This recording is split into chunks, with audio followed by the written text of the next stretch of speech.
Doctor صاحب مریض کی کیا علامات مل رہی ہیں آپ کو؟ آپ میرے کہنے سے نہیں، مریض کی علامات کے حساب سے آپ کو دوا سلیکٹ کرنی ہے، دینی ہے، یا اس کے منہ میں ڈال کے کنفرم کرنی کہ اس سے اس کو آرام آیا نہیں آیا، پھر آپ اس کو دیں، میرے کہنے سے نہیں، نہ اپنے سوچنے سے۔ ڈاکٹر صاحب تھوڑی زیادتی کی بات ہے، اگر آپ مجھ سے کیس چیکنگ کرانا چاہتے ہیں تو اس کی فیس ہوگی۔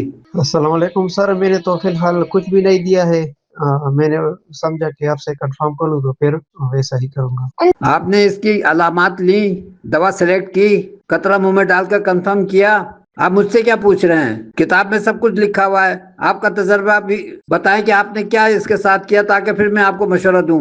وبائی امراض میں بھی آرسینک ایلبم سے اچھے رزلٹ ملتے ہیں، چاہے وہ آشوب چشم ہو، مونکی پاکس ہو، یا مروڑ دستوں کی شکایت ہو۔ وبائی صورت میں جن لوگوں کے جسم پر دانے نکلتے ہوں اور دانوں کے منہ پہ پپڑی ہو، تو ان کی بھی یہ آرسینک ایلبم دوا بنتی ہے۔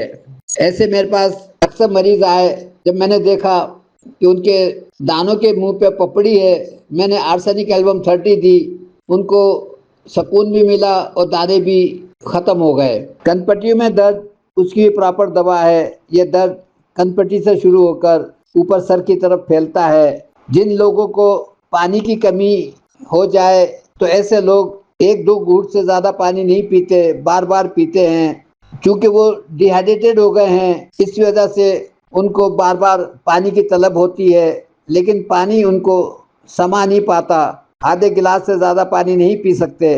پانی کی پیاس بھی کھولتی ہے، جن لوگوں کو بھوک مر گئی ہو ایسے لوگوں کو بھوک بھی کھولتی ہے۔ پیڑوں میں درد بھی آرسینک ایلبم کی رینج میں آتا ہے، وہاں پہ ورم آ جاتا ہے، پنجوں پہ بھی ورم آ سکتا ہے۔ اگر پنجوں میں ورم آیا ہوا ہے اور پیشاب پیلا نہیں آ رہا تو آرسینک ایلبم کا وہ مریض ہے۔ اگر پیشاب پیلا آتا ہے تو وہ یوری بیت کا مریض کہلائے گا۔ نسیں جب کمزور ہو جاتی ہیں تو وہ پھٹنے لگتی ہیں، کبھی وہ ایک جگہ کی پھٹتی ہیں تو وہ جگہ لال ہوتی ہے، 1-2 دن کے بعد براؤن ہو جاتی ہے، پھر وہ سبسائڈ ہو جاتا ہے وہ دھبا، پھر دوسری جگہ نس پھٹتی ہے۔ تو ایسے لوگوں کو آرسینک ایلبم ضرور دے دی جائے، تاکہ کبھی ایسا نہ ہو کہ جب بلڈ پریشر نیچے کا ہائی ہو تو ان کو برین ہیمریج ہو جائے، یعنی دماغ کی نس پھٹے۔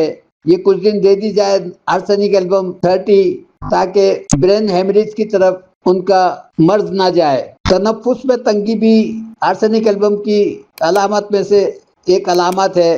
جب ناک سے سانس نہیں لی جاتی تو آرسینک ایلبم کو بھی آپ چیک کر سکتے ہیں۔ پھیپھڑوں میں پانی آنے کی بھی یہ خاص دوا ہے، جن لوگوں کو پھیپھڑوں میں پانی آ جائے تو آرسینک ایلبم اس کی اچھی دوا بنتی ہے، پانی آنے کو ختم کرتی ہے، روکتی ہے۔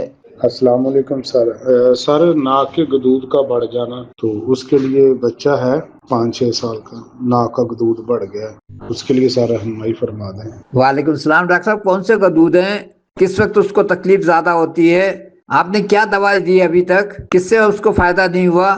اگر آپ مجھ سے کیس ٹیکنگ کرائیں گے تو بچہ سامنے ہو یا بچے کی بڑے سامنے ہو تو پھر مجھ سے کیس ٹیکنگ کرائے گا۔ السلام علیکم سر، ڈاکٹر وکیل صاحب، امید ہے آپ بخیریت ہوں گے۔ یہ آپ کا جو فیس کا آپ نے جو رول بنایا ہے یہ بہت اچھا کیا ہے، کیونکہ دیکھنے میں آتا تھا نا کہ آپ نے جو بیماریاں وہ کتاب میں لکھی ہے یا گروپ میں بتائی ہے، اسی ہی بیماریوں کے بارے میں اکثر وہ ڈاکٹر حضرات بار بار پوچھ رہے ہوتے تھے نا، تو جب بھی ہم وہ گروپ کو چیک کرتے تھے تو یہی سوچ کر چیک کرتے تھے کہ اس میں کچھ نیا آپ نے بتایا ہوگا، لیکن وہ پرانی بیماریاں، پرانی ادویات ہوتے تھے، تو اسی وجہ سے اکثر میں گروپ کو وزٹ بھی پھر کم کیا کرتا تھا نا۔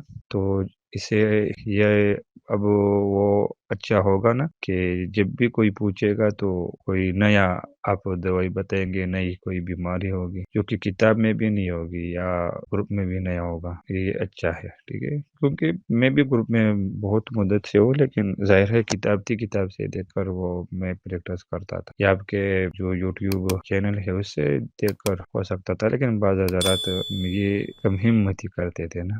السلام علیکم ورحمۃ اللہ۔ سر میں نے جو ہے ایک بات آپ سے جو آپ نے گروپ کے اندر کیا، آپ پہلے بھی خدمت کر رہے تھے اور بہت اچھی بات تھی، اور آپ نے ایک فیس جو ہے وہ لگائی، اس کے بارے میں تھوڑا سا کمنٹ دینا چاہوں گا. وہ یہی ہے سر کہ اچھا کیا آپ نے کہ آپ مچھلیاں جو بعض پرسن جو ہے نا کہ وہ بیٹھے بٹھائے مچھلیاں ہمیں مل جائیں کھانے کو، آپ نے کافی چیزیں بتا دی ہیں، بک ہے اور ایک ہی چیز آپ نے کئی دفعہ بتائی ہے اور مچھلی پکڑنا سکھائی ہے کہ پیشنٹ کی کیس ہسٹری لی جائے پھر میڈیسن دی جائیں تو پھر تو ٹھیک ہے. اور ویسے ہی آپ کی ایک ماشاءاللہ آپ دن رات کام کرتے ہیں جو گروپ کے اندر ہم دیکھتے ہیں، پھر آپ کی ایج بھی بہت زیادہ ہے، تو اس لحاظ سے آپ نے یہ بہت اچھا سٹیپ لیا ہے.